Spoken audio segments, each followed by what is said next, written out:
विमानतळाला आपल्याला नाव द्यायचं आहे, नवी मुंबई विमानतळाला. त्याला पाठिंबा देण्यासाठी आपले लोकप्रिय खासदार संजय सिंह साहेब इथे आलेले आहेत. त्यांचे जोरदार टाळ्यांनी पहिले स्वागत करा. आज आपण बघतोय ज्या पद्धतीने हुकुमशाही चाललेली आहे, तिला थांबवण्याचं काम आपली सर्वच मंडळी करत आहे.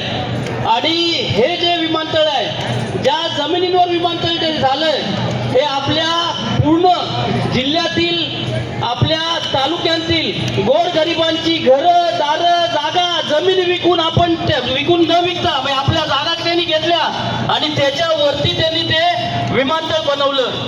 परंतु ह्या विमानतळाला दिबा पाटील साहेबांचं नाव द्यायला हे लोक फार म्हणजे आपण बघताय चालढकल करताय. पण आपला सर्वांचा एकच निर्धार आहे, काही झालं तरी ह्या विमानतळाला दिबा पाटील साहेबांचंच नाव देणार, हे आम्ही या इथे सांगतो. आणि जर कोण हुकुमशाही करण्याचा प्रयत्न करेल